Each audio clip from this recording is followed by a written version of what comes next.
Welcome back to Apocalypse and Genesis. By now, probably sound like a broken record, stuck on a track saying, "It's time, it's time, it's time." And not one person in 100,000 believes me, and that's okay. People believe what's inconvenient, and what I say definitely is not. I live in Southern California. Here, even the insurance companies are giving up. Allstate and State Farm won't do new insurance. My daughter's policy just doubled. I live on a fault line 3 miles downhill from a dam. So come the great quake and pole shift, well, let's just say I don't plan on being here. I'm going to a far, far better place. If you look at Deagle.com country projections for 2025, you find out 2/3 of Americans aren't expected to be here less than 2 years from now. So we are quite literally the Zechariah 13 nation, and yet it never ever makes the press. If you look at YouTube shorts, one person after another is fulfilling Job 7:14, Joel 2:28, and Acts 2:17. Old folks are dreaming again. Young people are having visions. The chain stores are closing. Crime and homelessness are climbing like crazy. The US doesn't care anymore about who crosses the border into the shadow of death. The Fed killed the housing market. Banks are going out of business. And the absolute worst of it, your government daily flirts with World War III as the best and only way to handle $32 trillion in national debt. As the Romans would say, cui bono. And I would say, look to the banksters and the arms dealers, the tribes of Judah and Dan. So remember where Chan Thomas told us the North Pole would fall to the Bay of Bengal? Or where Gene over at Maverick Star Reloaded told us pole shift is imminent, a matter of days?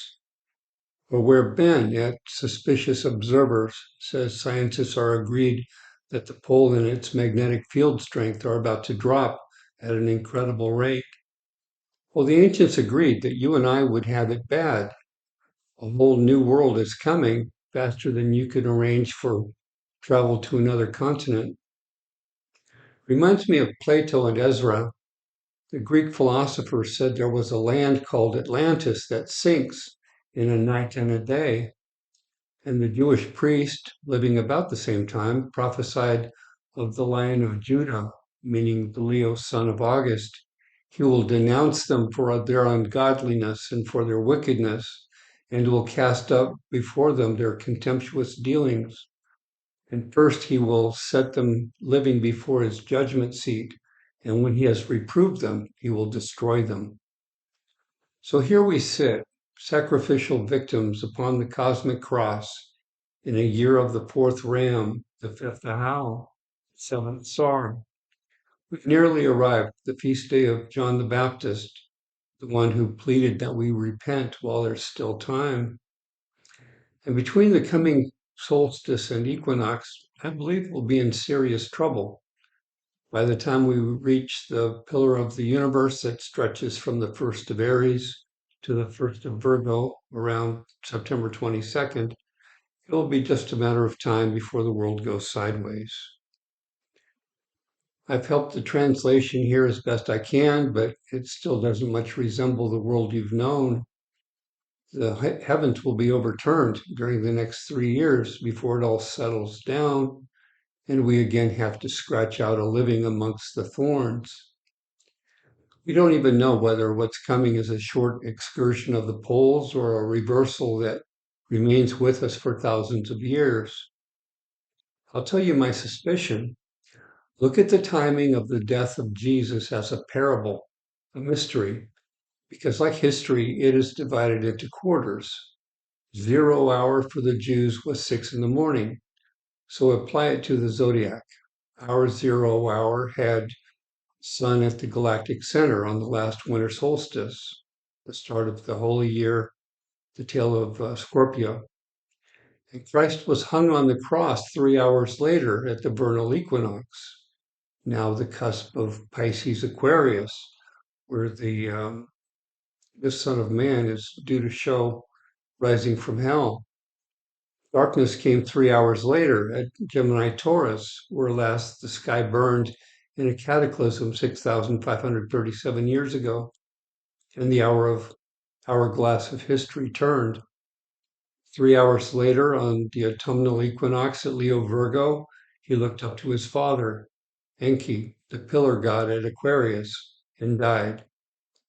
This is consistent with 4 Ezra, where a lion messiah takes over from a disappearing eagle, all of which suggests that our new sun could be born with the winter solstice, as has happened with so many other sun gods in the past.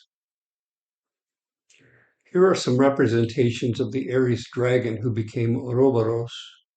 He appears to point out a few interesting aspects of the apocalypse. First, he is associated with an eye event at the first of Aries, with a doom warned by Orion, probably the sun flare that leads to darkness and pole shift, which is why the ancients showed him as a goat-faced rattlesnake.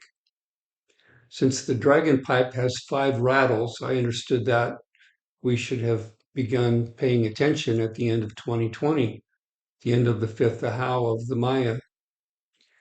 Personally, I've been paranoid since 2010. Later this month, we'll end the fourth Ahau, at which point all bets are off as to what happens next. On the pipe, notice that one fang is broken and one horn is backwards. I believe that is a sign of the coming game of musical chairs in the pantheon. Saturn moves on to the underworld. Jupiter, son of man, ascends to take his place. Mars and Venus are brilliant for a time. Remember the sign of wisdom, the Wu of Shang and Zhou dynasties and the Native Americans. It was all about pole shift.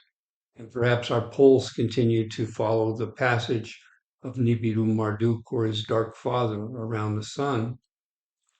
The rock on the left shows we'll require 2 full rotations to make a reversal. At some point, I hope you realized that Native Americans were not the uncivilized country bumpkins Europeans assumed. For one, they obviously knew the Zodiac. Here you have apocalypses in Aquarius, Orion, and Virgo. I have other stones regarding the one at Scorpio, but they're not Taino. The one on the left comes closest to what's about to happen. Remember in Revelation 2 when the seat of Satan was at Pergamon? The altar had a sculpture of Jupiter as a python impersonating Orologium, the southernmost wonky-legged god thrown down by the goddess. That great altar of the Luciferians was later moved to Berlin, where Hitler used it for a stage, as did Obama in July 2008 for a speech on globalism. In November of that year, a replica of it was built in DC for then President-elect Obama to use at his acceptance speech. Its occult significance is that the vaunted god of war, Ares, Mars, must fall like a new Lucifer when Jupiter, his father, rises from hell. Zeus is like the brazen serpent of Moses in Numbers 21, or what Jesus called the Son of Man who must rise from the dead as the world's great sign of doom and judgment, Luke 5 and 11. We've seen how America's letters were exported across the world. Many nations were client states or trading partners of Atlantis. And near as I can tell, Atlantis was America. Michigan copper made it to the Bronze Age of Europe and the Middle East, probably through Egypt and Phoenicia. Egyptian pharaohs were exposed to cocaine and tobacco, so don't tell me there wasn't trade. If we would understand their symbols, rebuses, and letters, we should probably look to the derivative alphabets around the world. Your holy books remember a time when we had one king, one faith, one law, which was purposely disrupted when the king of the earth unseated the king of heaven. Marduk replaced Enki, who unseated El, who usurped Anu, who killed Alalush. And I suspect Alalush had deposed the goddess who had been here before that. Horus and Thoth believed they locked her away forever in the deep with heart of heaven. So we'll see what happens during reversal when the heart of heaven must rise, because all hell seems to be breaking loose. If your insurance is going up and Hollywood is abandoning the left coast and billionaires are snapping up underground palaces, it's because anyone with money knows our time is up. If you bought a small solar generator and emergency radio for the end times, wrap them a few times with foil and plastic and set them aside for after the danger passes and it's time to use them. EMP can zap your modern circuitry with 100,000 volts per linear foot. So basically, nothing built past the early 1960s will still run if it isn't shielded. You might well be wondering if your body will still work after the great flare from heaven. Well, about 40 years ago, I worked at the Air Force Weapons Lab, and we had built there a huge wooden train trestle where we could park bombers and fighters and zap them with electromagnetic pulse, learning how to shield circuits. And one day I was up there and all the bells and whistles were going off for a test. Slightly concerned, my wife and I already had two beautiful children. I asked one of the techs whether I had just been sterilized. He laughed, pointing to a young family of owls nesting in the rafters, saying, "Well, then, how do you explain that?" So, yes, you'll outlive your car, about to be rendered scrap. In fact, pick up some candles before the lights go out and lay in some rice, canned goods, and a water reserve.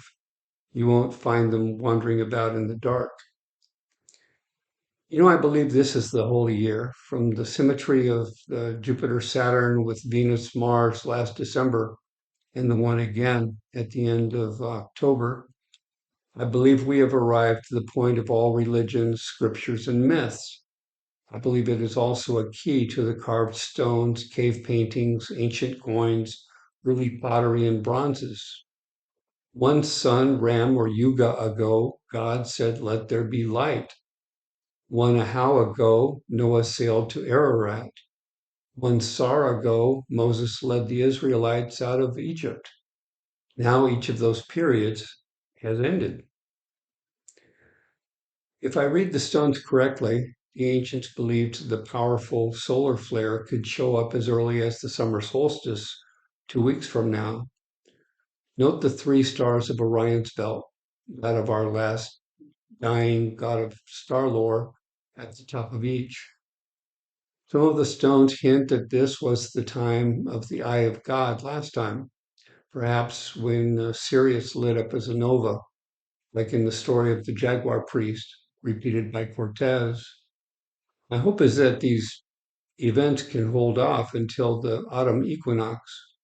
You know what? It's absolutely up to God, not his child.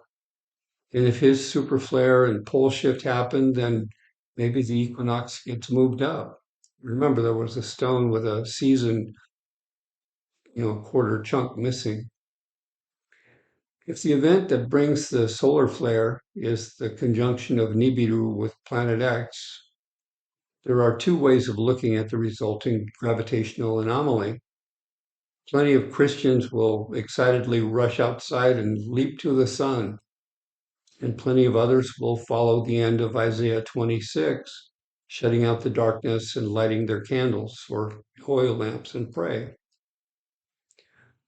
Remember when Jesus uttered what to his fellow Israelites would have seemed a blasphemy? "I am the Alpha and the Omega, the Aleph and the Tav, the beginning and the end. I will give unto him that is athirst of the fountain of the water of life freely." Sometimes that man with the voice of the pillar god was speaking in a mystery. What I believe he was saying was the very thing John illustrated by baptizing people while standing in the River Jordan, holding a staff in his left hand. Once the sun sails past Orion standing in the Milky Way, flood and baptism could again be the order of the day. According to Matthew and Luke, John the Baptist said the Christ would baptize us with fire and spirit. So while we might not know the day or the hour, we should at least know we are in the season. This time of creation will again bring the heron and the phoenix, the eagle and the serpent, and the death of the old sun, presages of birth of the new. The sign over the head of Jesus said, Jesus Nazarenos Rex Iedorum, INRI, which, like his life, was intended for a mystery, standing for Igna Natura Renovatur Integra. Through fire, nature is reborn whole. When the Orions took over Canaan, they struck down the symbols for the god of life, who was sacred to the Baptist. Later, they would also remove the trees of life and knowledge from their tabernacles, the pillars of truth. They would hang on to the altar of bull's horns, remembering the one who saw them out of Egypt. And instead of sacrificing children to him, as they had in the days of old, they would substitute a calf, goat, lamb, or pigeon. Death was still the coin of the realm for the dragon. They said all we needed to remember was the meaning of the Yod Hey, Jupiter at Aquarius, and that our next savior would be a lion. But I can tell you my American and Egyptian ancestors could remember Jupiter making his way to Aries before the big day. The Aries dragon came, and Ea Enki, one condemned to become the god of this world, deposed El, the great god of the mountain who had ordained our death. I know it's complicated, but you can try to remember the stories and piece them together. Or you can simply simplify the whole picture and go with a schizophrenic god with as many personalities as Vishnu has avatars. What did Isaiah put into the mouth of his God? I form the light and create darkness. I make peace and create evil. I, Yahweh, do all these things. On the left, you have ways the Mayans wrote the letter L. One denotes a pole shift. One is the Yod and the Karakol, the slow god of the polar orbit of 14 years who comes to the first of Aries, causing the darkness. The other stands for Sirius lighting up, which caused Orion to flip 90 degrees after he traveled 90 degrees the slow way. The Olmec mast shows the heron or phoenix about to overwhelm the Virgo sun. Isaiah would name the one first to cross the sun Lucifer. Others would call him the bringer of light, the one who flies from Saturn and Jupiter. On the right is another image of the late summer sun, Lion of Judah, this time as Narasimha. The verse that comes to mind is in Isaiah, where the Lord shall rise up as in Mount Perazim. He shall be wroth as in the valley of Gibeon, that he may do his work, his strange work, and to bring to pass his act, his strange act. My suspicion, we're in a heap of trouble. And if you're curious about that, what Orion Jehovah has in mind, take a look at the words, my hand, in your Bible. So the good news is that a fearsome avatar will be here to close out the age of Kali Yuga and to open up a new golden age. The bad news is that cleaning begins really soon. The Vesica Pisces, that oblong shape, is to remember both the house of Virgo and the orbit of Sirius vis-a-vis the sun. In other words, the womb of the mother exalted brings the heart of heaven. I expect things to get hot, real hot. People will go looking for caves and bunkers before we're through. And frankly, it won't be enough. I realize this is all terribly confusing and controversial, and you might well prefer the romantic biblical version of a supernatural rapture and resurrection. I just follow the signs to see what really is supposed to happen. If you assume the Sumerian story about Ningirsu, god of war, is correct, then you know our world is about to change fundamentally. We'll have a militant sun soon extinguished, and God save us after that. The 2 drachma coin from Greece shows that Ares, the god of war, and Pegasus Bellerophon, his horse, are at opposite sides of the sky by the end of October, and this will be the time of a blood moon, important to the Christians. If the pole shift can hold off until then, that time of year is when flood happened back in the time of Noah. But precession can rearrange schedules, distances, and orbits. So we'll see. As I've said before, I could be off 120 years, and in precessional time, that would still be close. My suspicion is that we're soon to get a violent shake months before the big flip. If the solar flare similarly can hold off, then watch for the syzygy of planets at the end of October.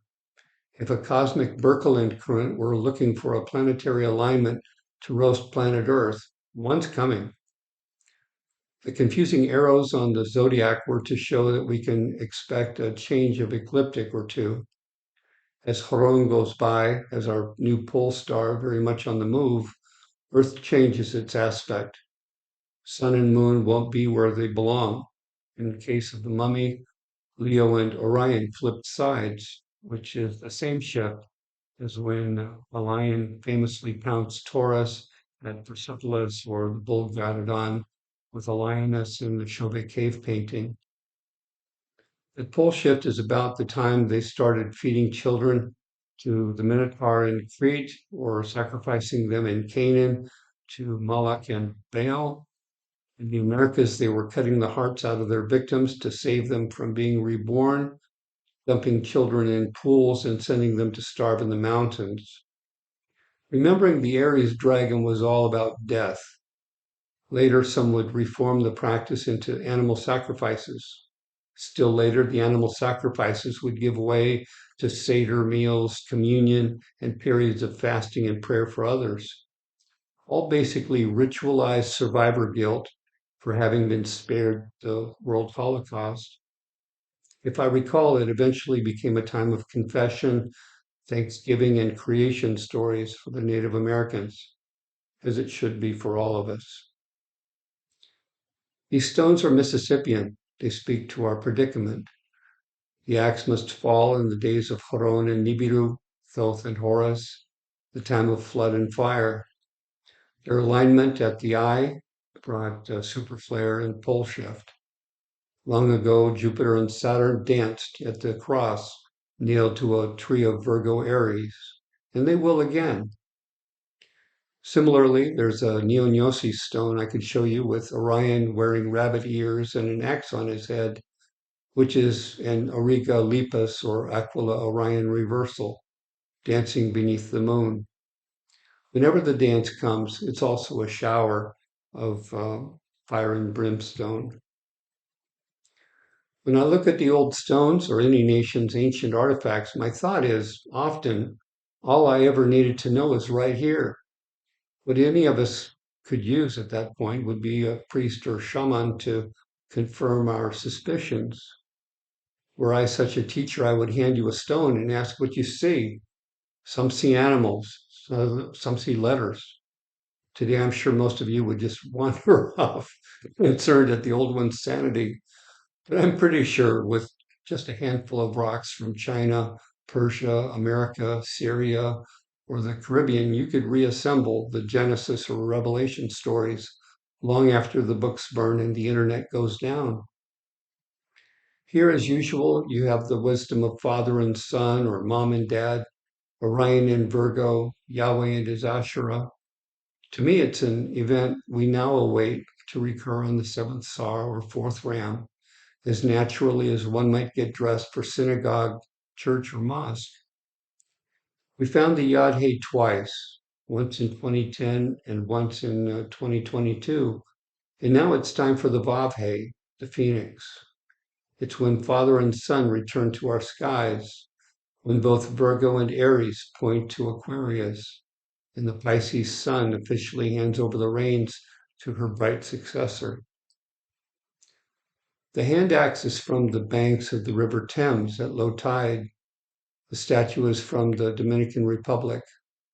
The little mom experiencing a tough birth is Mexican. The little bronze guy with a snake on his back is Syrian Baal.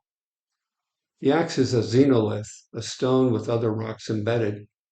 And this one points to a first Virgo event half a precession ago. the day a dragon cried and the world flooded. But the lesson of these stone carvings is beware the dragon behind the dragoness. And then he was the destroyer, if you read the Colburn. Whereas this time the little lord of darkness is likely to be the hot one called the Scorcher. He was also called Asarluchi, if you're a fan of David Gemmell or Sumerian literature.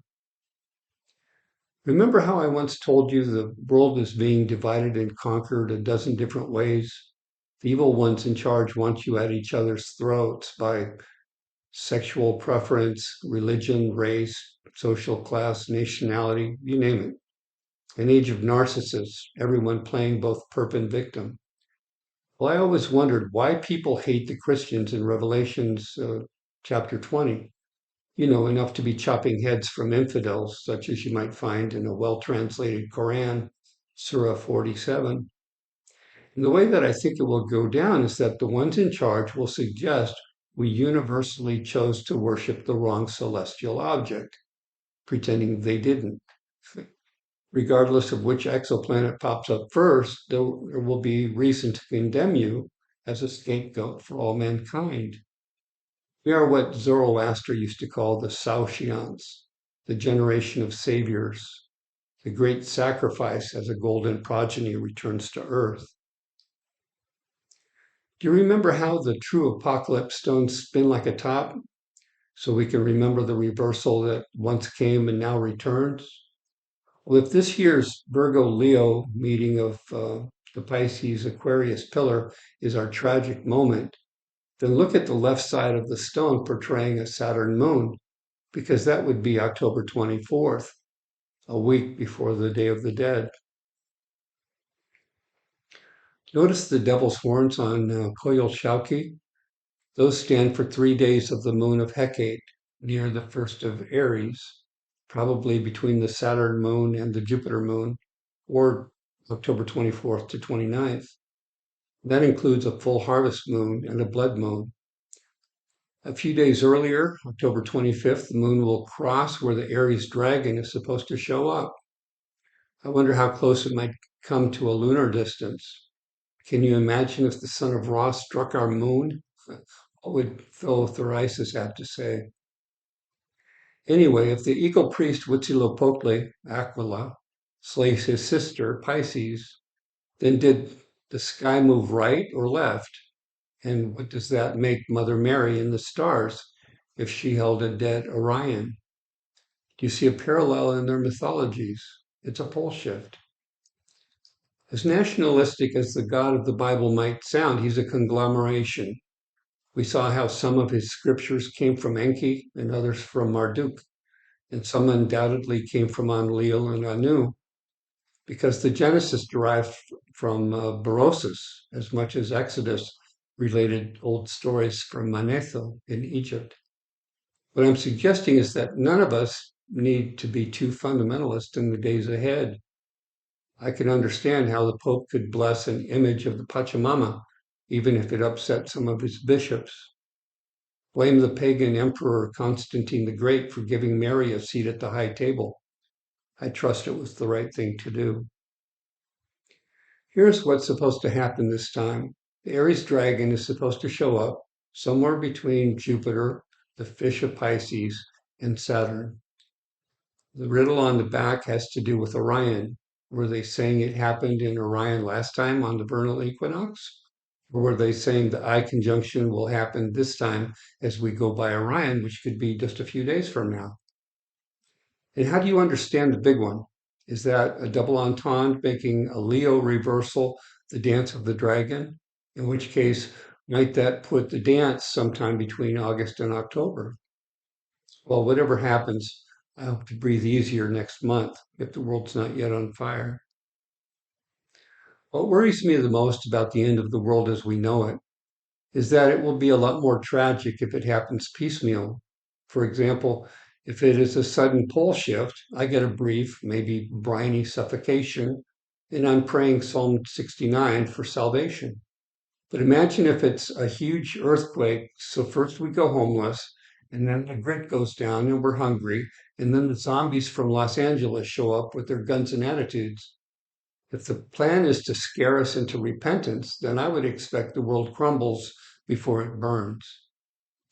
What I'm suggesting is that hell on earth could be this time in history: Aquarius, Hay, below Leo, Lamed, this fall, just in time for a reversal to correct the spelling. The heron over serpent in Phoenician would be Yod Lamed, El or El. In Hebrew, the word for the fire god was Aleph Shem, Ish. However you spell it, it all came down to 7 years of famine. On the supernatural side, the dead are supposed to rise with the Son of Man. And when a Sumerian maiden made the same claim, it was Lady Inanna, saying her dead would come out of the earth to eat the living. Right around Halloween, I reckon. City folks scrounging for food, competing with the homeless, the criminals, and the illegals. Trust me, you don't have enough of anything on hand. Shema bless you and keep you, now and forever. Take care.